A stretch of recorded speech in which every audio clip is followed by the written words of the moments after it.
78편 세 번째 말씀하지요.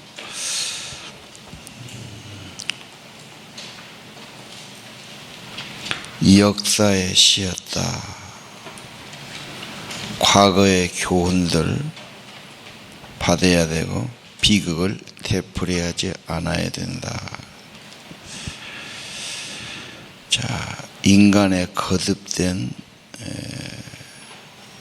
반항, 망각, 배은망덕이 쭉 나왔죠.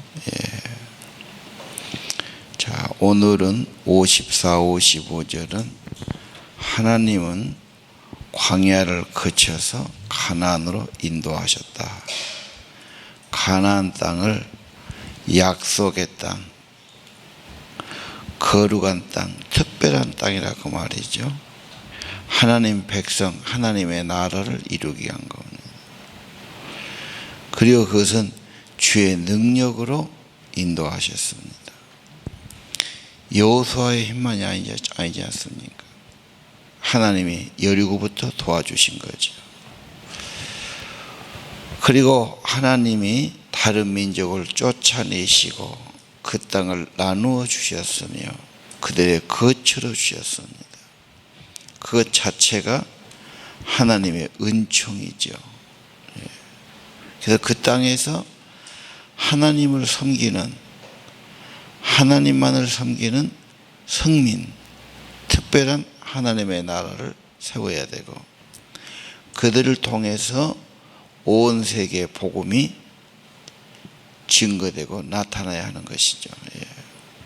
그게 하나님의 작정이었어요. 계획이었습니다. 자, 하나님의 나라가 그의 비전이고 사명이라는 것을 우리가 볼 수 있고요. 56절, 그러나 그들은, 하나님은 이렇게 하셨는데 인간들은 어떻게 했나? 하나님 앞에 바로 서질 않았지요. 반역했다. 꼭 지켜야 할 명령 당부했는데 지키지 않았다. 불순종했다. 거기도 그랬죠.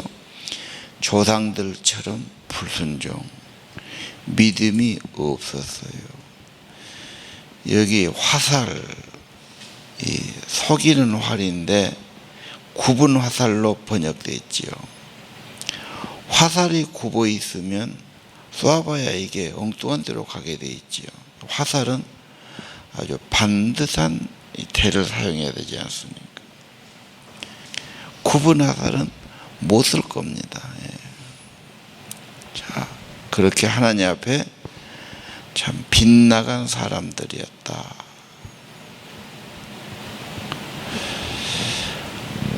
이 빗나갔다. 하나님의 의도하고는 전혀 다른 길로 가버렸다. 목적대로 살지 않고 잘못 가버린 거죠. 이 근본 죄입니다. 그럼 어떻게 했습니까? 지역 사람들, 주민들, 그 땅의 문화, 세상 문화를 흡수된 겁니다. 자연히 살다 보니까 동화가 되고 본받게 되고 어울리다 보니까 물들어간 거죠. 그래서 산당을 만들었다. 우상을 섬겼다. 하나님이 제일 싫어한 거죠. 진노하고 화나게 만들었죠. 그래서 하나님의 분노가 있었고 결국은 버리셨다.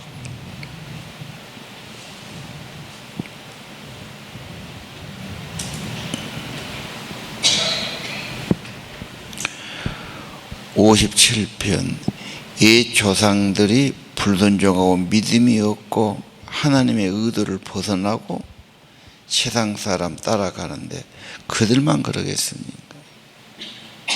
인간이 살다 보면 물이 들고 그래서 그 땅에 가서 다 진멸하고 쫓아내고 완전히 새로운 세상을 만들라고 말씀하셨는데 쫓아내지 못한 그들과 결혼하고 함께 살다 보니까 그들의 습관과 관습 문화를 그대로 닮아간 거죠. 특별히 가나안에 가서 하나님 말씀 교육이 적었어요. 예배도 적었고요. 먼저 그 믿음의 정신이 살아나야 되는데, 그래서 여호수아 다음에 사사기가 나오지 않습니다. 하나님을 잘 안 섬기는 시대였습니다. 인간들의 생각이 앞선 시대였습니다. 참 사사기는 혼란이 많은 시대지요. 자, 60절 하나님이 버리셨는데 성막을 떠나지요. 법궤가 빼앗기지요. 하나님의 영광이 없어져 버린 겁니다. 이건 엄청난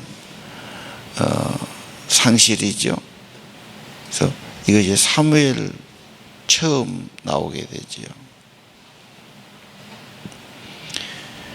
자, 62절 하나님의 영광, 임재, 법궤가 없어지고 하나님이 버리시니까 그들은 원수들에게 져요. 패배하지요. 당하고 살지요. 죄도 지고 유혹에도 지고 늘 집니다. 사람들이 죽고 견노할 사람도 없고 남은 자는 칼에 맞아 죽고 남편을 잃은 저에게는 울 힘조차 없었다. 아주 비극 중에 비극으로 표현하고 있습니다.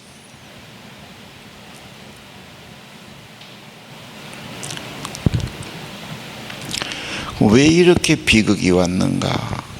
원인이 분명하지 않습니까? 빗나간 화살이었다. 굽은 화살처럼 됐다. 우상을 숭배했다. 하나님의 의도하고는 전혀 다르게 돼버렸죠. 하나님이 이렇게 하라고 구원하셨겠습니까? 그들을 광야에서 인도했겠습니까? 그렇게 하라고 가나안 땅을 주었겠습니까?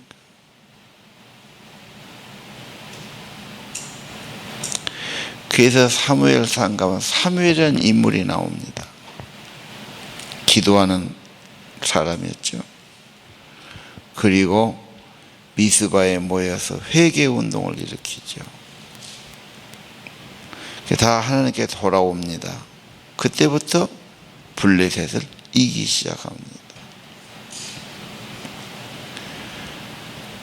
하나님의 임재가 있고 하나님의 은혜가 있으면 늘 이기는 삶이 되고, 하나님의 임재와 은혜가 떠나가면 늘 패배의 삶이 된다. 역사의 교훈이 아니겠습니까? 자, 정말 비극적인 역사가 이스라엘 역사였습니다. 65절 그러나 하나님은 그대로 포기하고 버려두지 않습니다. 뭔가 새롭게 일을 시작하십니다. 애초에 계획했던 일, 말씀하셨던 그 일, 하나님 나라의 비전은 이루어 가시는 거죠. 그래서 잠에서 깬 것처럼 하나님은 새롭게 하시죠. 원수를 물리치고 사람을 세워야 되죠. 언제나 사람이 인물이 나와야 됩니다. 요셉의 집안 에브라임 지파가 아니고 유다 지파를 사랑했다. 북왕국에 아주 우상 숭배가 많죠. 남왕국은 그래도 유다와 다윗을 통해서 믿음을 지켜가지요. 이 유다 지파 한 사람, 특별히 하나님의 관심은 성소입니다. 하나님을 예배하고 하나님의 이름을 높이고 그 정신, 그 믿음이 거기서 시작하니까요. 그 중에 한 사람 다윗이죠. 70절 하나님의 시작은 언제나 사람을 통해서 간다. 다윗은 예배의 사람, 찬양의 사람, 기도의 사람이었습니다.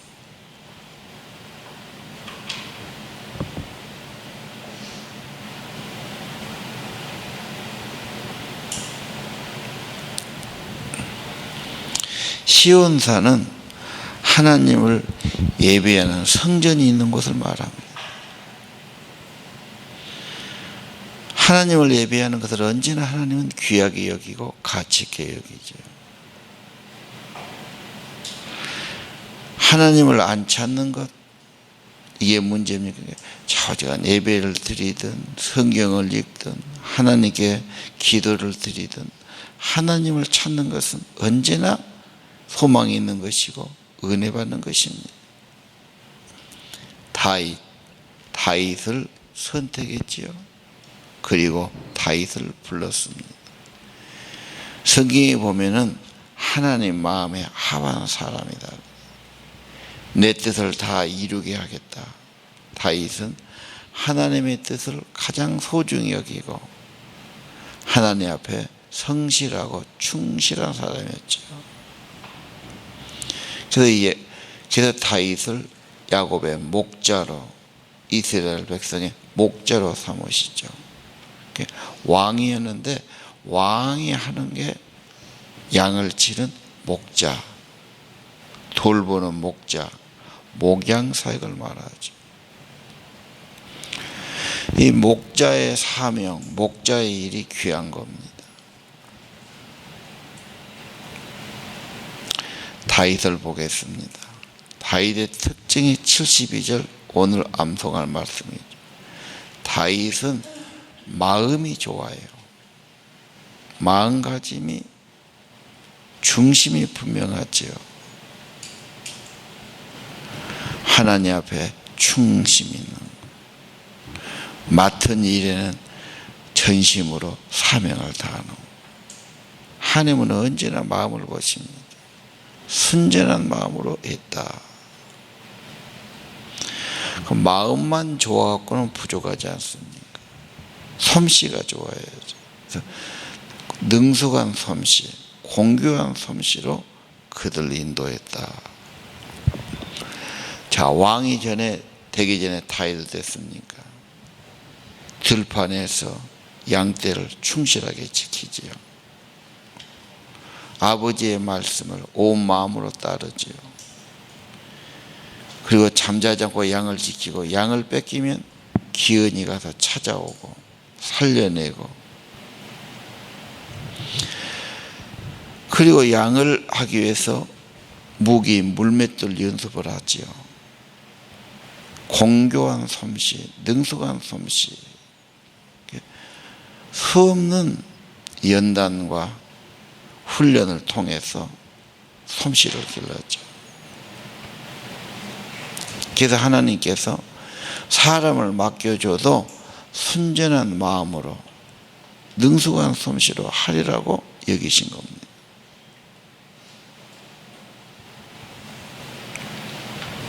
두 가지죠.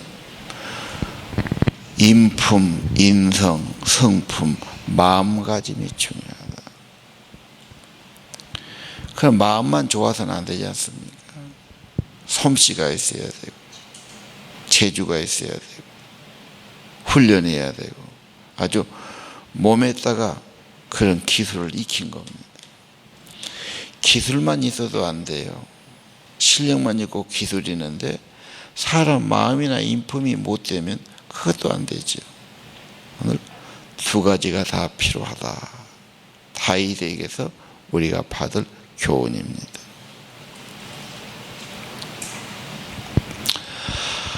자, 다시 한번 54절, 55절. 하나님의 계획, 하나님의 의도, 하나님의 나라를 그 땅에 이루고 하나님 예배하는 나라, 영광을 높이는 나라, 복음을 전하는 나라, 하나님의 친백성, 하나님이 언제나 함께 하시고 은혜 주시고 복 주시는 나라를 세기를 원했어요. 거기는 하나님이 왕의 왕이에요. 그러면 광야에서처럼 하나님이 보호도 하고 인도도 하고 그들을 지켜도 주셨어요. 그런데 그렇게 못했죠. 그 일을 이룰 사람을 선택하시죠. 그를 부르십니다. 그래서 다시 그 나라를 만들어 가시죠. 지금도 똑같다고 믿습니다.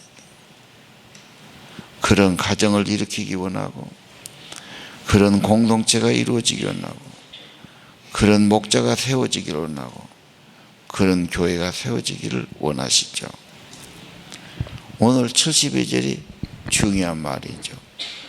진실한 마음가짐, 하나님의 사명에 순전한 것, 그리고 정말 준비되고 훈련된 사람. 언제나 하나님의 역사는 반복됩니다. 이 시대가 어려울수록 하나님은 또 이 일을 계획하시고 이루시죠. 한쪽에는 심판을 받고 한쪽은 넘어질 겁니다. 하나님은 또 마음에 합한 사람 세우시고, 그를 통해서 축복하시고 부흥을 이루시고 하나님의 나라를 이루어 가실 겁니다. 목자, 중요한 말입니다. 사람을 섬기는 것이죠. 양떼를 돌보는 것이죠. 인도하는 것이죠. 자, 우리 다윗의 마음, 다윗의 솜씨, 그리고 적은 일에 충성할 때 하나님은 더 큰 것을 맡기신다고 약속하셨습니다. 자, 이런 목자와 교사들이 수없이 세워지도록 기도하시기를 바랍니다. 기도합시다.